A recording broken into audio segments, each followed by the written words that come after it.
Donald Trump and his allies are preparing for a second term in office that would massively expand the power of the presidency, centralizing control within the Oval Office. Laura Barone Lopez explains. Strip tens of thousands of career civil servants of protections and replace them with political hires, and exert political influence over the Justice Department. These are some of the agenda items under discussion among former President Donald Trump and his allies if he retakes office in 2024, according to recent reports by the New York Times and The Economist. For more on what this would mean for our democracy and the power of the executive branch, I'm joined by Ruth Ben-Ghiat. She's a history professor at New York University and an expert on authoritarianism. Ruth, thank you so much for joining us. The New York Times and The Economist spoke to a number of former and current Donald Trump advisors about this effort to radically expand the executive. One of them, the former Office of Management and Budget Director Russell Vought, told The Times this: "What we're trying to do is identify the pockets of independence and seize them." Ruth, you've said that there's a term for this. What is that term and what does it mean? Yeah, in studies of authoritarianism, it's autocratic capture, autocratic capture. And what this Trump advisor has described is that when you remake government, you remake civil service, so you purge people who will not be loyal to you. So loyalty becomes a requirement, not expertise. And you restaff government with people who will do your bidding. And in this way, hugely centralizing and increasing presidential power. And I was also struck by his language, seizing, looking for pockets of independence and seizing them. And this also negates the idea of an independent, civil service and independent institutions. This is a bedrock of democracy.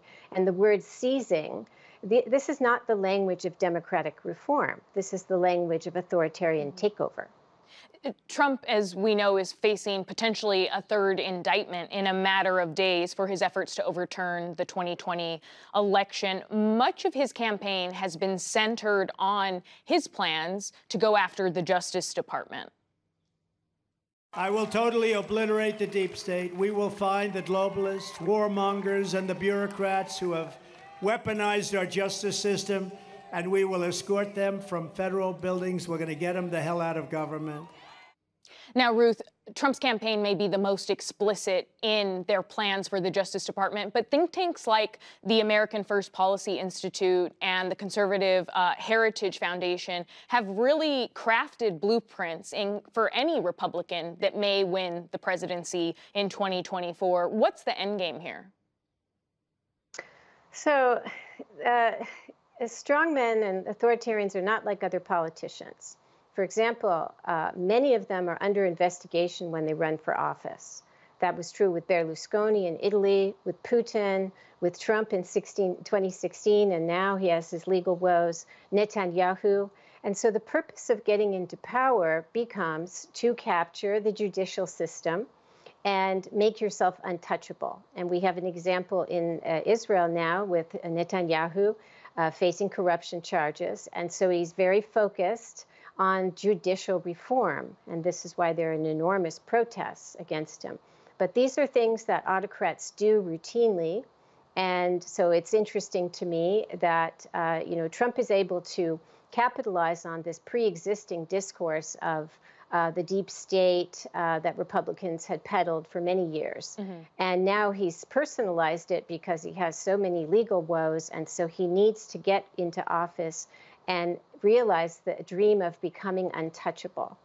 That former Trump advisor, Russell Vought, that I mentioned, has said that this plan is now, quote, Republican doctrine. And we've seen other candidates like Florida Governor Ron DeSantis, who's the leading challenger to Trump, talk about plans like this as well, wanting to abolish certain agencies and take more control. You're going to see the Justice Department turned inside out. For far too long, this bureaucracy has imposed its will on us. It's about time we impose our will on it, and that's what we're going to do. Ruth, is that also a classic example of autocratic capture?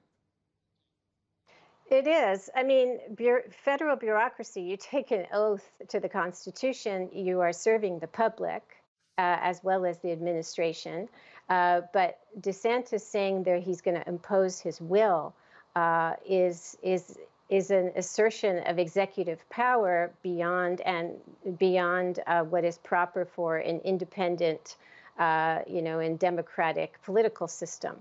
It's the same with Trump. Trump is not saying that he's going to fire inefficient people. He's going to get rid of big government because it doesn't work. Trump is saying he's going to purge, quote, the sick political class that hates our country. So political attributes are at stake here. That's what the criteria is, and that's what's disturbing in terms of the health of our democracy. Ruth Ben-Ghiat of New York University, thank you so much. Pleasure.